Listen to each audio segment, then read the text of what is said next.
How you kissed me, told me you'd see me at graduation, how you...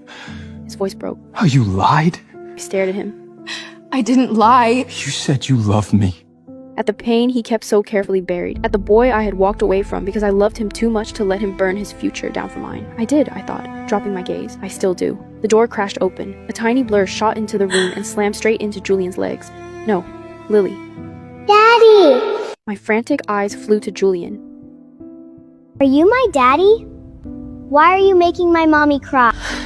She's just confused. I stammered, my heart slamming against my ribs. Eve, who is she? My mouth opened, then snapped shut. Lily ducked under my arm and planted herself between me and the tall, dangerous stranger. You're very tall. She declared, craning her neck to look up at him. Are you a giant? Julian stared down at her, at the mess of dark curls just like his, at the exact same shade of ice blue eyes, at the stubborn set of her jaw that was all me.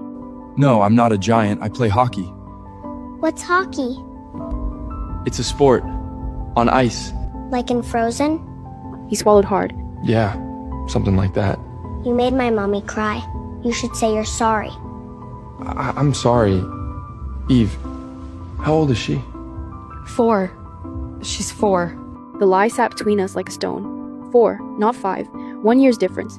Enough room for doubt. Enough to make her anyone's.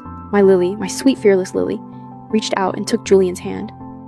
Your hands are cold. Mommies get cold too. She says it's because we're part polar bear. Are you? Julian crouched down to her level. What's your name? His voice strained. Lily Hartley. It's a pleasure to meet you, mister. She stuck her hand out formally, now like a tiny CEO. Wine. Julian Wine. The hockey player? Mommy has a picture of you. It's all old and wrinkled, and she looks at it when she thinks I'm asleep. She says you're... I scooped Lily into my arms and Okay, felt tight. time to go, baby. Mommy, put me down! His hands are cold like ours. He could be a polar bear too. I want to be his friend. Eve! His voice stopped me at the door. I didn't turn around. Is she mine? No, she's not yours. I lied. Then I ran. Later that night, with Lily sprawled across my chest in a tangle of limbs, I watched the gentle rise and fall of her sleep. Her eyelashes were 2 perfect dark fans against her cheek. His eyelashes. My mind, the traitor it always was, dragged me back. It was the fall of my freshman year, on the ice at the University of Michigan. Julian Wien stood out for all the wrong reasons. He was the kid in second-hand pads, held together with hockey tape, skating on borrowed blades. His jersey had been washed so many times, the number was barely legible, but he carried himself like none of it touched him.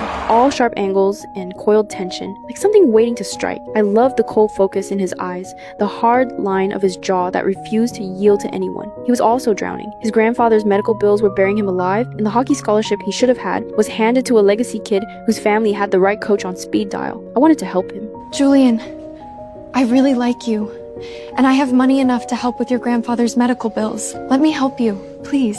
He looked at me like I'd just insulted everything he'd ever worked for, but I'd never lost at anything, until the night his grandfather collapsed from a heart attack. The ICU bill was $20,000 a day. I paid it before he could argue, and Julian finally let me in. In my foolish, naive heart, I thought I'd saved him. It took me years to understand I'd just broken him differently. He never stopped working side jobs, never stopped waking at 4 in the morning for extra ice time. He barely touched my money, but the damage was done. Whispers followed him through the locker room. Teammates looked through him or hit him a little too hard in practice, and I, still floating in my comfortable bubble, would just squeeze his hand and tell him they were jealous.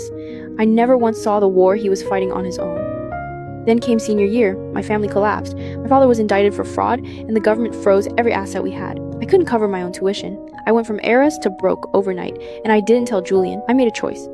I called him to meet me outside. I can't do this anymore, we're done. Why? You were fun for a while, Julian, but I'm moving on. Fine. That night I snapped my SIM card in half, deleted every account I had, and caught a bus to Chicago, pregnant and alone. I didn't tell Julian, because I had just found out I was pregnant, and he had just gotten his draft offer from the NHL. I ran from the debt collectors, from the city, from him, Detroit to Chicago to Milwaukee, city to city, until I came back here 3 months ago. I never thought I'd see him this soon. My phone buzzed on the nightstand at 5 in the morning. We need to talk. Don't make me come back to that club to find you. The next night, Marco pulled me aside before my shift. VIP room. He asked for you by name. I can't. Eve.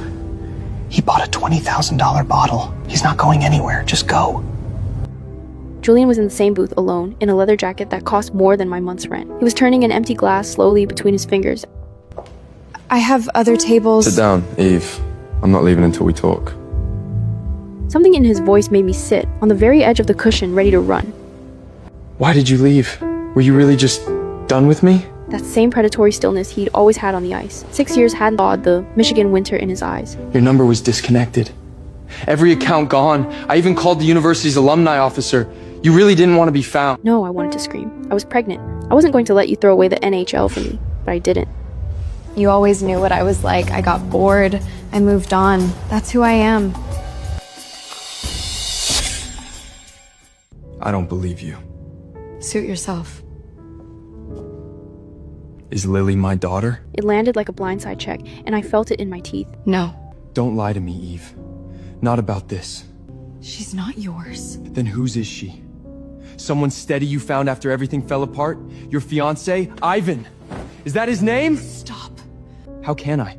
I spent 6 years looking for you. 6 years asking myself what I did wrong, why you left, whether you were even still alive. And now I find out you have a daughter! You're in the NHA, Julian. You live in arenas and hotel rooms half the year with sports media tracking your every move. I didn't expect a real future with you. Never expected a future. I wanted everything with you, Eve. Marriage, kids, a real life. You were the one who walked out. Because I didn't have a choice!